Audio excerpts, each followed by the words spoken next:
ikintu kimbabaza ni ukuntu dufata abantu bakuze tukabasuzugura, tukareba umukecuru tukamusuzugura, tukareba umusaza tukamusuzugura. Yego si turi bose, ariko harimo ababasuzugura. Burya igihe nicyo kisobanura byose. Uyu munsi uko wakwigira, uko wakwitwara kose, igihe nicyo burya gisobanura ibintu byose. Kuko iminsi yawe yo kubaho iyo umwe uvuyeho ibiri ukugenda igabanyuka, kuko nta muntu ujya ukora asubira inyuma, akora ajya imbere. Uyu munsi tubona abantu bakuze kuri twebwe abasaza, kuko nta byinshi bafite, tukabacira urubanza ati bariye nabi, ibyabo barajya barabimara, kandi nawe ntabyo yari afite. Cyangwa yarafashije umubana bakavuga ati mwana wanjye ibi ndabiguhaye kuko nta mbaraga ngifite zo kugira kubikora, akera uzajya unyitaho. Umwana yabibona kuko atigeze abivunikira, soko byanjoye ngawe akaryoshya we, akavuga ati n'ubundi ibi ntago nabivunikiye. Wa musaza uri hariya, wa mukecuru uri hariya, akicwa n'inzara kandi yari afite umutungo, akabiguha yaraguhaye icyizere, azi neza yuko ugomba kumwitaho, ariko ubwawe ukamujugunya. Abantu benshi abo bantu turabasuzugura pe, turabasuzugura tukabatesha agaciro, tukavuga ko ntacyo bamaze, ubwacu tukanabifuriza yuko banagenda. Ariko ibyo tubifuriza ko banagenda nuko tuba twarabigeze, twababonye. Harimo saha izi ngizi umuntu utazi mama uko asa, utazi nyirakuru uko asa, utazi na sekuru uko ameze, uvuga ati mana kuki njye ntigeze ngira amahirwe nk'abandi bageze kugira ngo ngire sogokuru, kuki ntigeze ngira amahirwe ngo ngire kaka. Nanjye umuntu nakwita kaka, akaba abyara mama se cyangwa akaba abyara papa, wari ntawe. Ariko twebwe tubafite, muri tweba tubafite. Nanjye ubu ngubu nakuze, nanjye nta sogokuru ngira, ntawe nzi, ariko kaka ndamuzi. Yego yaratambutse mu myaka mike ishize, ariko namubonye kuko hari byinshi burya yanyigishije mu buzima bwanjye. Hari byinshi yanyigishije mu buzima kugeza amagingo yangaya ntibifatiraho nk'urugero rwiza yansigiye. Yavuye mu isi, ariko ijambo rye byabaye nk'urumuri muri njyewe, rimbere imbarutso ya buri kintu cyose, icyo bita guha agaciro ikiremwa muntu. Yambwiye amagambo ankora ku mutima pe, kuko nakundaga kujyayo cyane kumuganiriza, tukicarana ahantu yateraga agatebe ke, akambwira ati mwana wanjye ngwino nkubwire. Nkagenda akanganiriza, akambwira ati iyi si ubona ntago turimo ntisakaye, ati ntuzigere wanga abantu kubera ubutunzi utunze, ati kuko si ubwawe. Ndamubaza ati se mukecuru ni gute umbwira ko atari ubwanjye kandi buri munsi nshobora kuba nakora cyane ngo mbivunikire? Ati reka da, ati ndi ko mbikubwiye gutyo, yego uyu munsi uri mu biganza byawe, ariko ejo bishobora kugenda. Ati harimo abantu benshi bapfuye imbere yanjye, bari bafite byose bifuza, bari bafite iki byose, ariko icyantangaje nuko nta na bike yigeze ajyana munsi y'ubutaka, usibye metero 2 yagiyemo zonyine gusa. Abwira ati se mukecuru kuri uko mbwira ibyo byose ndabyumva nibyo, nese nzarekere gukora cyane? Ambwira ati yego gukora nibyo, ariko no kubabika bikende, gufata abantu ukabatesha agaciro ati nitewe n'ibyo ufite, nibwo bugoryi bwa mbere ngo uba ufite, kuko ibyo byisi ufite biguhumisha amaso, ugahita ubona abantu bose basuzuguritse kuri wowe, ntacyo bavuze, nta gaciro, nta mumaro, bitewe n'ibyo ufite. Iki kintu nahise numva ati ndatekereza nkavuga ati reka nkore cyane mbigire, kuko ntago ari ukubanga atari gemba nihugiye, ati reka ati mwana wanjye, ati mama wawe ubona uku nguku, ati niyo bucura bwanjye, ati niyo bucura bwanjye, ati ni nawe washakiye hafi aramenya anyitaho, ko nta mbaraga nari mfite zo kuba najya ku isoko guhaha gukora uduki usibye uturimo twa hano mu rugo nyine, kugira ngo ngire akabaraga bana kwicara ngo ngatare numve ko nyine nta kintu nshoboye. Atari ko mwana wanjye icyo nakwibwirira cyo, ntuzasuzugura umuntu bitewe n'uko mubonye, ntuzigere useka umuntu ushonje kuko inzara iraryana. Ati wa muntu usekana ngo inzara ni iki, ntabwo aba ari yasonza, ariko hari umunsi umwe azasonza aba ari n'uwamutamika. Atari ko we numucaho, nuca ku muntu ubona ko afite inzara ashonje, ntuzamwirengagize, muri bike uzaba ufite muzabigabane. Ati kuko niho hakomoka umugisha wa buri kintu cyose. Abwira ati mukecuru, ati reka ibyo ntibinashoboka. Arangije arambwira ati mwabana mwe sinabarenganya, terega imyaka mufitira abashuka, ati igihe cyanyu murimo kibereka yuko ibintu byose ari ibyanyu, mugahita mubona yuko iyi si muzayigumaho paka kuko mukiri batoya, mukibwira neza ko ibintu muri mwebwe nta munsi bizigira bihinduka, bizakomeza ari byiza, muzakomeza mukiri batoya mufite izo mbaraga, muzakomeza nyine mufite ibintu nyine byose uyu munsi ubona yuko ari byo wumva ko biguteye imbaraga zo kumva kuri hejuru cyane. Ndangije ndaceceka, ati sombona uko ngendera ku kabando, ndabwira ati ndakumva.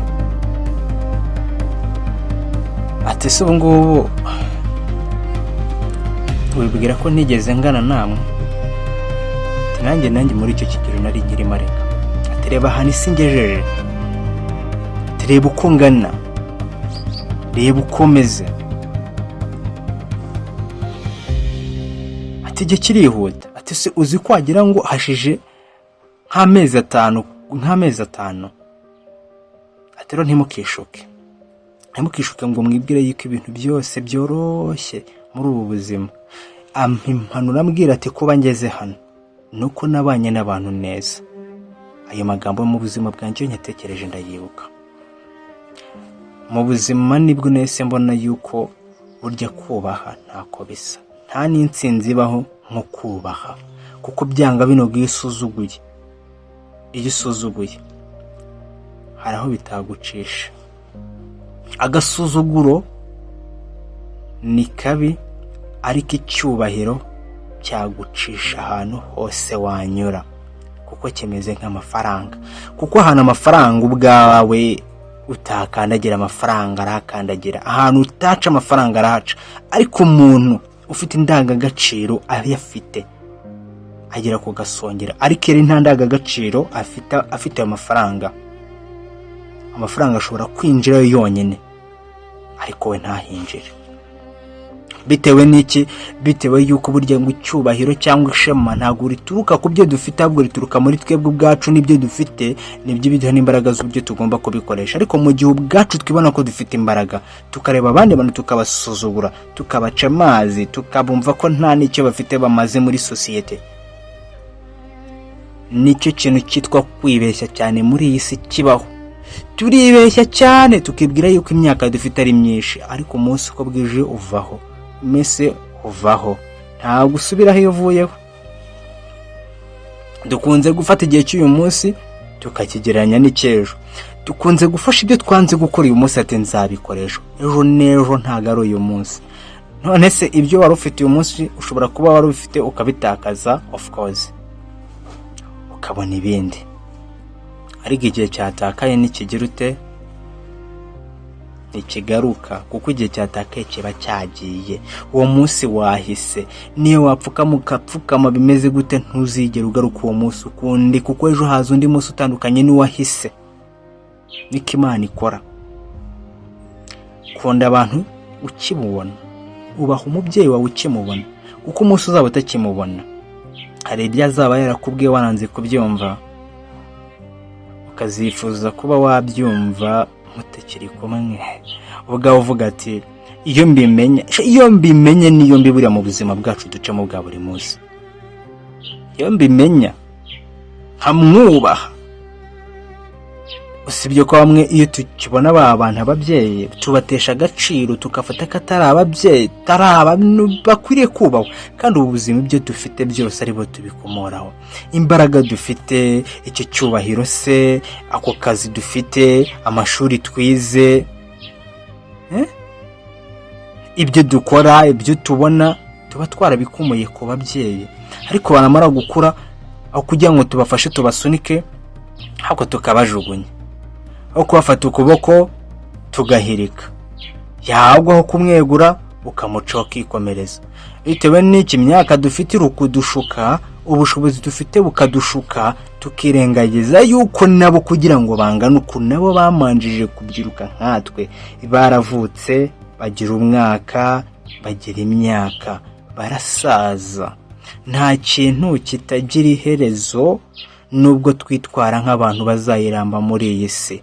Muri iyi si ntabwo izapimwa n'igihe umazemo, ahubwo bizapimwa n'ibyo wakoze mu gihe wari uriho. Iyi si wari uyiriho uyisigiye iki? Wayikozeho iki? Wubashye bande? Wafashije bande? Witaye kuri bande? Witwaye ute ubwawe? Niki isi izaguhembera? Naho nta kindi byo kuvuga ngo nari nkize nayo mfite amafaranga. Reka da, buri mukire wese akize ku mutima we. Umuntu afite 100 ajye ku mufuka ni umukire. Ntago ahuye n'umuntu ufite miliyoni 20 cyangwa 500 zidafite icyo zimariye uwo muntu ufite 100. Zifite icyo zimariye uwo mukire, n'ufite 100 agira bifite icyo rimumariye.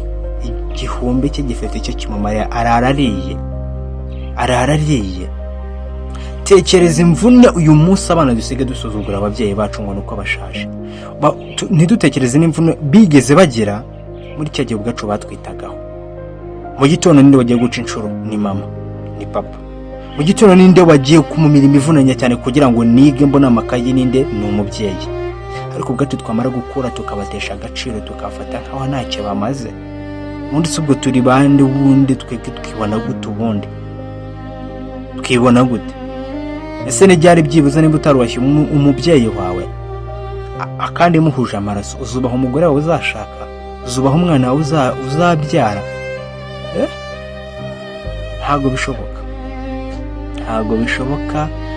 Burya baravanga umudiho uva mu itako, gutera uburezi arabwibanza. Nimba ubwawe utarigeze ukunda umubyeyi wawe, tekereza ko n'umugore wawe birakugora pe. Ari ahantu usanga ingo nyinshi zirimo amantonganya, amakimbirane, urwango, kwirirwa bashondana nk'inkoko, nuko biba byarakomotse aho hose. Hagari ikintu kiba cyarizanye tuvuge ngo bino urabona bikuguriye gute ko biba byarateguwe nawe? Waba utarigeze ukunda nyoko kubyara, utarigeze ukunda isi kubyara, mubana yaragukoreye byose, akayamubwira ngo zamukunda gute se? Kandi reka birashoboka. Njye niyo dukona abajene dusigaye twibereyemo, dusigaye twiryohereza kujya mu biyobyabwenge, nitwe ba number 1. Aho gushaka igiduteza imbere twigera mu ngeso mbi, uburaya, ngo niyo viziyo, ngo isinga itambuka ngo ugendana nayo. Ariko ibyo bizarangira. Mama uyu munsi usuzugura yahoze ari igikwerere nkawe, ayo matayi ubona ko ntayafite yarayafite, intambuko nziza yarayifite. Ariko yakubwiye ati mwana wanjye, ati binabiciyemo ntuzigera ubikora. Ubwo uramuseka ati hehe mama, tereka manze ndyoshye isi, manze nanjye mere neza. Ati ibyo uri kumbwira simbyumva, uri kumbwira inama nkande tuntu nk'utwo ngutu. Ariko mu byaka kubwira ati humura muko cyangwa mu ibijye muzabona. igihe cyakurengana umaze kugira imyaka 30 uri gutekereza gushinga umuryango ubona nta nicyo wakozemo kizima, ayize kavuga ati mana we, mama ibyo yambwiraga byari ukuri, data inama yambwiraga yariyo, ariko ubwawe igihe urimo kirakubwira ati reka ubuzima bworoshye mbureke njyewe nje mu bindi twibeshya cyane tukabona ibintu biri aho ngaho ngo nibyo byiza. Byakoze akaga gasigaye karumijwe tu, ntabwo ngo akaga karungo y'indushyi. Aha ngo amarira y'umugabo ngo atemba arya mu nda, ariko burya ni umubyeyi niwe uzi uburyo yagize agahinda umunsi wavukaga, agiye kugogwa n'uburyo azakoreramo iswe yaragutaye. Hakoze umubyeyi ushobora gufata inshingano zose akakwitaho, wamara gukura azi neza ko uzamukorera ikintu kizima, ahubwo akaba umutesha agaciro. Ntumubone nk'umubyeyi ngo sinajyanana nawe mu bantu gusa nabi. Asa nabi gute? Kuki wonse ibere rye? Ngo nukuri mama yisiga amavuta ntacya, ibiki n'ibiki bitekwa amaze gukura.